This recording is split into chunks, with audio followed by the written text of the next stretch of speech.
are going to draw an Ari ban, right? Get a Renekton ban, and then we'll actually swap their draft's identity into Vi is just going to play a little bit of keep away, a little bit of defensive setups here for the lanes. We have the Gnar, where you have the spacing where you can play it well against the Jax, as we've seen Zeus do in the past. Such an exciting matchup between the LCK's best Jax player and the LCK's best Gnar player once again here in the top lane.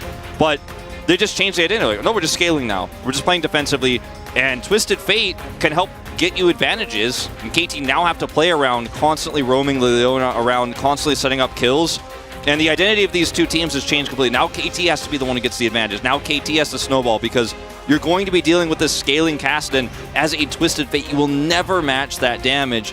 And locking down a Kassadin as well with Twisted Fate is very intense. Valdez, this draft here. Aiming going Comet. That's probably all we need to know. And BDD on this Twisted Fate. It's just one of those picks you want to get excited about. You want to feel like, okay, this is one of his best champions. There is a lot of lockdown in this composition to try to kill the Zeri. And because of the Ashe pick, you know, normally it looked like, and it very much did seem like T1 was going to play this as a pick comp initially. Now that the Kassadins come through, you're like, okay, well, no longer as much utility for this Ashe. It's going to be really painful. And once level 2 comes out here, they can start to hold their own a little bit, and Aiming will be able to poke away and hit some of these comets, but they're going to get zoned out off of XP. Yeah, so it's going to be a while before they hit that level 2, so you're alluding to. Yeah. This is pretty rough. I mean, you really wanted to get started on the front foot. It is going to be difficult against the Ashe. A lot of teams have just been dropping the Ashe entirely, but Keria and T1 are not really abiding by that, right? And make it feel helpless and kind of win that mental game. As now we are going to have T1 starting up this Rift Herald. Remember, they got the early Hextech Drake as well, so they're going to take both objectives early with a Kassadin mid. Plus the fact that they know the Destiny Gate is on cooldown, so there's just no angle here. You have the Wukong ult, and you have to try to use it, but he's zoned. Okay, so they're going to get it. They try to collapse in here. Nice try to get the Jax away, but T1 are on the run. As now maybe the pick's coming in. A arrow from bottom lane, but that doesn't really matter. First blood given over to Keen. On the top side, Zay's super low. As Cuz trying to follow up here. Faker wants to be the hero. We'll see if he can do it. Maybe not expecting him. His Counter-Strike is used onto him just to zone him away. And down will go Zeus. So a couple of kills finally into the pockets of KT. Yeah, and this is pretty huge for the Jax picking up one. Stopping the Herald would have been nice, but T1 are going to be able to pick up the eye regardless here. He has not completed his call, so could be better here. But look at how well T1 is set up on this objective, even with one of these sick combos, right? Zeus blocks the initial engage here from Cuz. Counter-Strike's still good, though, and if that Counter-Strike doesn't hit like this fight doesn't go off the same way. Follow-up with the Cyclone is good. Owner is taken out. Zeus is chased down here. Faker tries to help out, but unfortunately it's just too little too late. There's no flash on this Gnar, so he's going to go down no matter what. And, you know, there on the bottom side, finally Lehens decides, now I'm going to make my move. This is exactly what I was talking about before. They were being so respectful of this flash engage range. Finally, he gets it off because the cleanse is late. But ultimately, Guma still trades it. Zeus, really. As KT, like I mentioned, I think they're going to make a play for this second Drake, this Infernal, and that they are. Yeah, I mean, T1 want to contest still. Keen just TP'd top. Ooh. Well, let's see how this goes. Baker's in the pit. That's an arrow on the BDD. The Cyclone is massive, though, as the damage is in there. Double Cyclone onto everybody in the pit. The damage here from Guma is pretty good. He's going to pick up a double as we have a little Zeri moment beginning to form. Aiming not able to run away. That's another kill for the Zeri. That's 3, and it might just be 4 at the end of it. A quadra kill for Guma, who has 5 kills now. He has 5 kills and a completed cull, 4 plates of gold, and he's got a whole minute to get the final plate, so 2 back-to-back full plate. Your support, your Lehens, is not actually able to make a huge impact in this fight either. He has level 6, but he's just being zoned out. Arrow comes through here first, and then when the collapse comes through, the Cyclone is massive, but the damage just isn't really here. Guma's untouched the entire time. Guma takes no damage, and Aiming is a lethality Varus who's very far behind. It doesn't have lethal tempo, is not going to be able to match an AD carry this early in the game. A little kill on the top side maybe. Nicely done from Keen. He's like, I'm going to take this into my own hands, okay?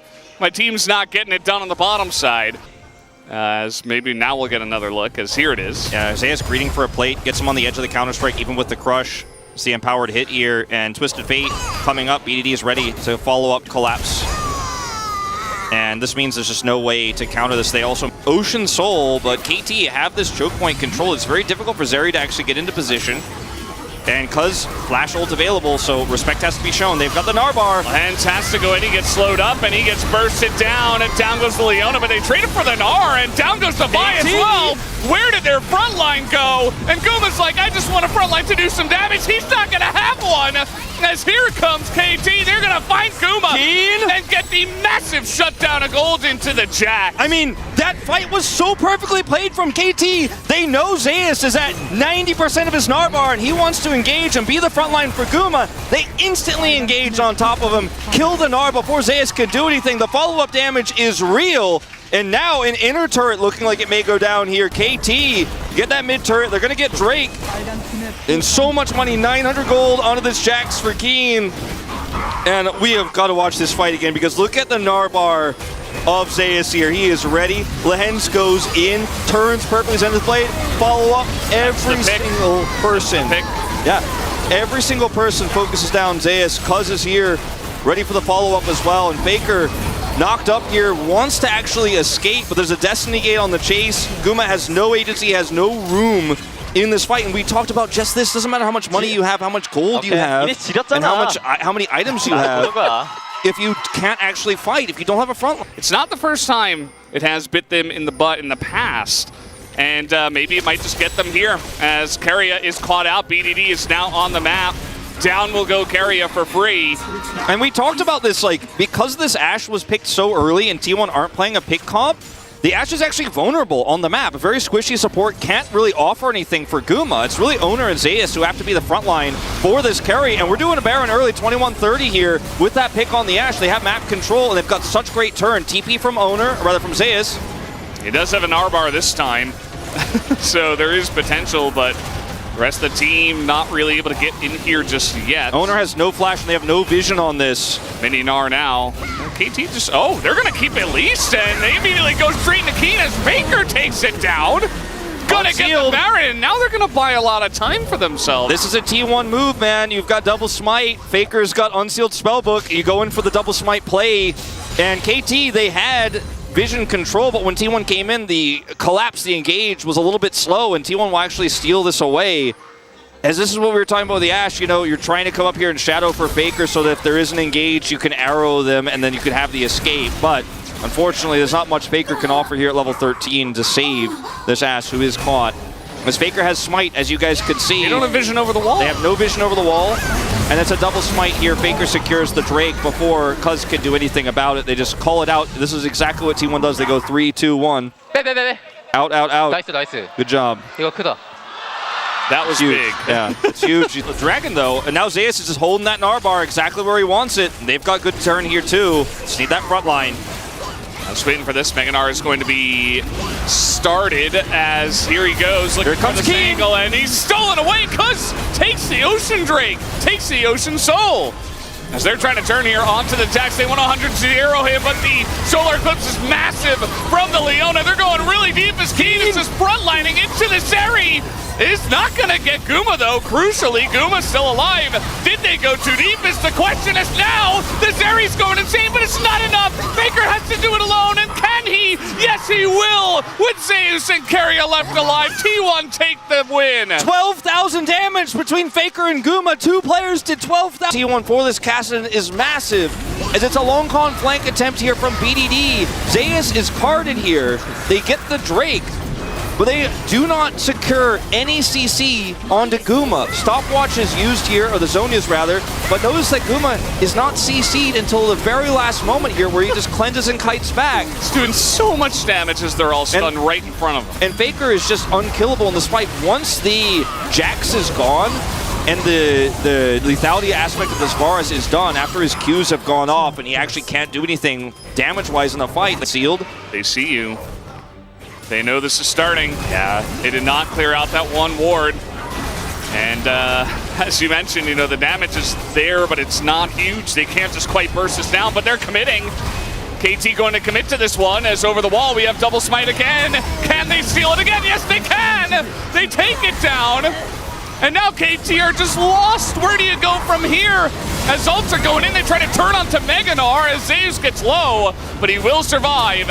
And the damage not quite there. Guma's over the wall, goes to the ult. He is going to cleanse early, but he doesn't really care. He's still kiting him out. There's no damage in KT's comp. They can't kill anybody. Kill anybody. Faker is in the backline. Guma is diving the entire team.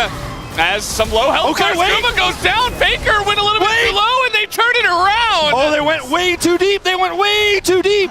And you know what? There's enough damage in this comp where if you just walk into 4 people, you will get kills. Guma just takes too many hits, plus the engage there from Keen. As once again, you mentioned this double smite setup here. Look at that. The health goes from 2,500 to 0 in an instant. No counterplay here as Cuz tries his best. But then they focus onto Zeus, and look at where the carries are. Faker's full health, Guma's full health, but then they chase into a choke point. You've won your prize here. Guma goes for the ult. This is fine, right? But the next step was too much. Yeah, this is fine because you get Lehens, but then going through this choke point with Faker and Guma here all in the same hex into Counter-Strike. And this arrow. And Sonya's, the arrow's huge. Like, this is I would go as far as to say this is a miracle team fight win for KT Rollins. He has a TP.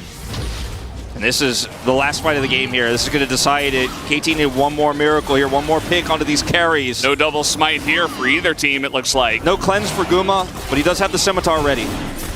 A lot of damage thrown into carry as this is a straight up 5v5 BDD on the backside here, but so is Faker.